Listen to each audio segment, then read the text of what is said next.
Your forecast: warm, windy again during the day. Make sure that you grab maybe just a light jacket before you head out the door. It's not all that chilly out there, at least not as chilly as this time yesterday. And then warming all the way up to near 80. More sunshine on the way, maybe just a few more clouds in the sky. I don't think those skies will be as blue as yesterday either, but once we get past 4 o'clock, heading into the evening hours, that's when we'll have a chance of rain to return, and that's what I'm tracking coming up in your forecast. Your news starts now. Here for you in Wichita and across Kansas. This is Kansas Today. 6:32, will they file charges? We're going to show you what the DA found with complaints against Mayor Jeff Longwell. And the KBI says it wants all sexual assault kits turned in. We'll tell you more about the push to get more crimes solved. And you're looking live at our Skyview camera in downtown Wichita on this Friday. It is cool. It doesn't seem like the wind is making the camera do any kind of dance right now. So far, off to a great start. Good morning and happy Friday. Thanks for being with us today. I'm Brett Begasker. And I'm Gwen Bevel. We're so glad you're up early with us. Ronell Williams in with another nice day out there. Not too shabby for fall. Yeah, really not all that bad, and very nice for us because Carly Willis, our morning reporter, her mother brought in some chocolate chip cookies for us. There you go. And you just hid yours under the desk. So if you do not take that with you, there are no promises up here. Brett's already had one on the set as well. I live on the edge. We're going to do this right now. I had one behind my iPad. I was eating it between breaks. Yeah, those good, cookies are a huge hit around here. We're so thankful for Kathy and her amazing baking skills and getting us all the sugar rush this morning. I like it. I hope all of you have that same Friday feeling we do. Let's go ahead and get into that forecast now. I'm telling you, living on the edge, we're not supposed to do that on TV. Anything can happen. But either way, winds right now, breezy out of the south. Anywhere between 10 to 20 plus miles an hour. So they've been strong all night long while we were sleeping, and they're going to be even stronger later on today.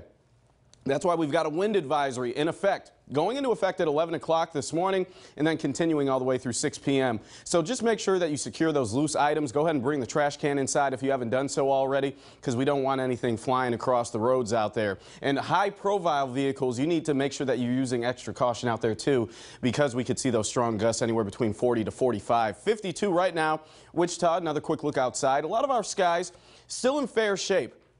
Not really a whole lot of changes there, and because we've got those strong south winds, that's why a lot of us waking up in the 50s to 60s, so not as chilly as this time yesterday. So once again, waking up to temperatures warmer, a lot warmer in northwestern Kansas compared to this time yesterday.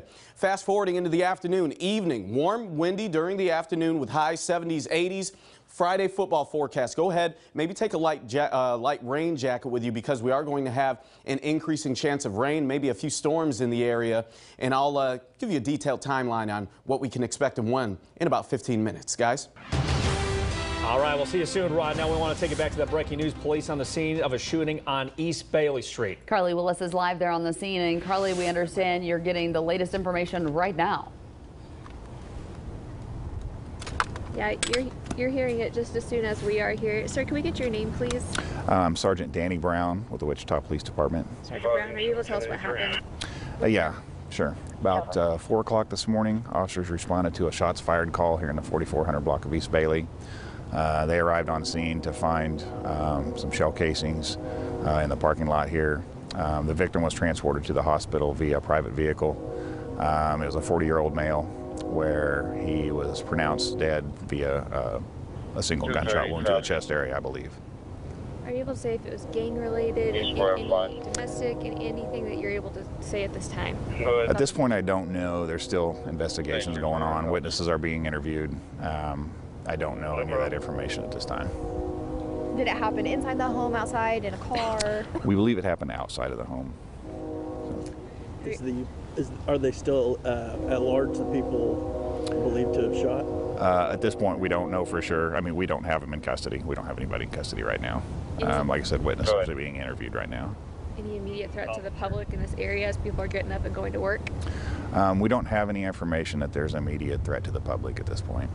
Do you know how many people were involved? Was it just the two, or is it possible? We don't know. It could at least two, is from what we understand.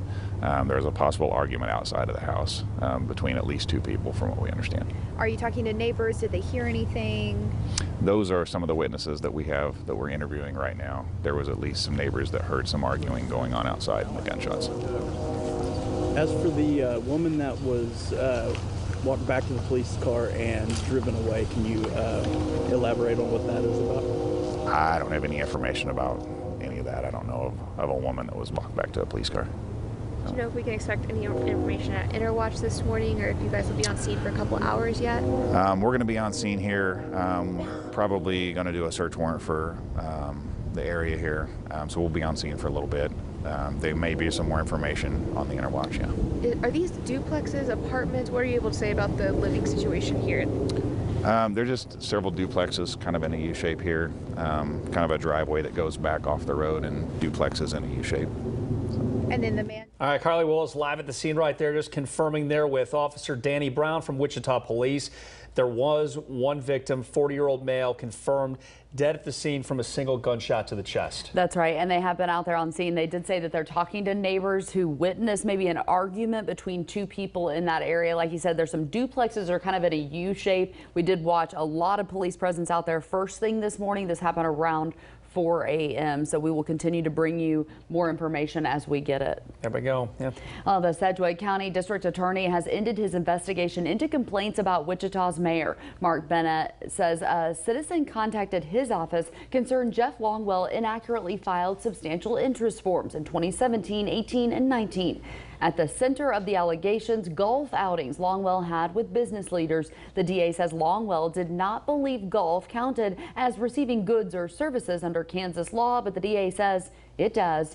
Instead of charging Longwell with a crime, the district attorney is asking him to file a correction to his 2017 substantial interest form. The DA says Longwell has fully cooperated with its investigation.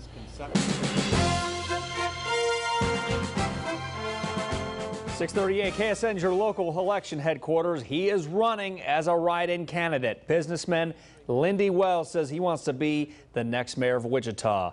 You may remember he finished third behind Mayor Jeff Longwell and Brandon Whipple in the August primary. He says he accepted the results, but after a recent newspaper article, he questioned transparency within the current leadership, so he decided to relaunch his campaign. We've got a breach of trust in our community.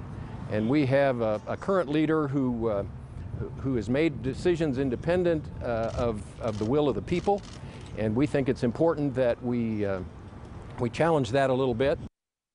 And his announcement comes about 2.5 weeks before you decide who's going to be Wichita's next mayor. We know he will draw significant votes. He drew a lot of votes in the primary. He'll split that vote, and it makes the race wide open. We reached out to the other candidates. Whipple says this is just a ploy from so-called dark money groups, while Longwell called Wells' assessment unfair.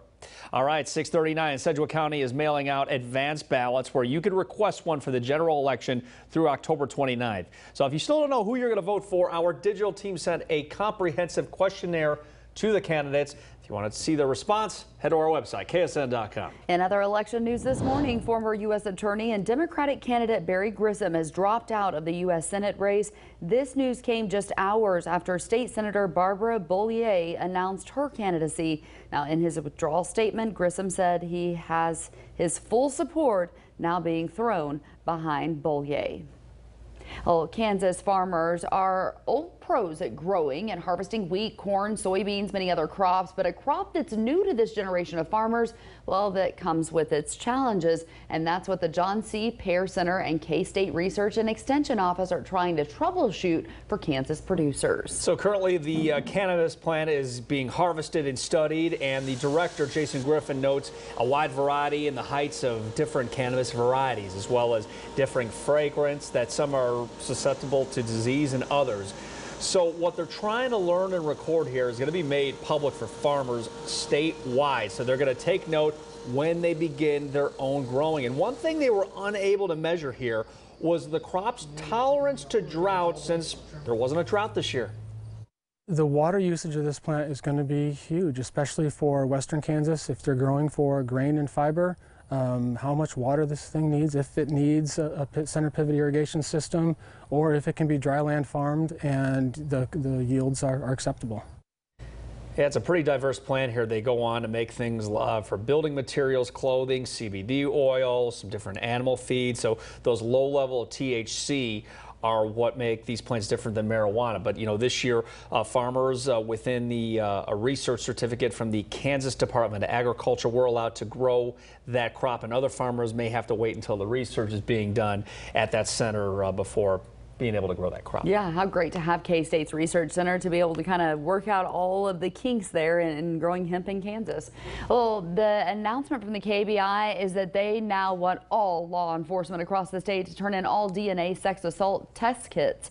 The Wichita Police Department says it's already sent in its kits. KBI says that 2 prosecutions have already happened because of its efforts to get all the kits tested. The Sedgwick County Forensic Science Center says that those kits need to be tested, then they need to be carefully documented because that can really make a difference in prosecutions.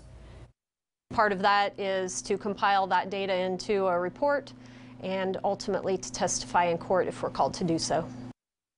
The district attorney in Sedgwick County says it is rare when DNA alone allows them to catch a suspect, but says it can happen. 642, an explosion at the Cargill facility in Dodge City is now under investigation as the ATF and State Fire Marshal will see why this happened. But the company says the explosion happened in a standalone building yesterday morning, and those who live not nearby say they got quite the wake-up call. Woke up to a loud boom around 3:30 this morning. I was kind of confused at what had happened, and next thing I know, I looked this morning and saw that there was an explosion. Cargill suspended harvest production as a precaution, and officials say they expect to be fully operational soon. And the Conway Development Foundation has cut ties with Phoenix Taekwondo. All classes there have been canceled. Last night, organizers sent out this message on Facebook saying the board of directors was informed of inappropriate situations occurring. Now, they didn't go into details, but a meeting is taking place this Sunday at 2 for parents who want to find out more information. This was a much different approach to catch an alligator caught in a swimming pool. That's right. And also those fashion trends we thought would never come back. Well, sometimes they do. We're going to discuss both of those things up next in your morning media. Tracking a couple of disturbances that are going to move through over the next few days, how they impact your weekend, coming up in just a few minutes.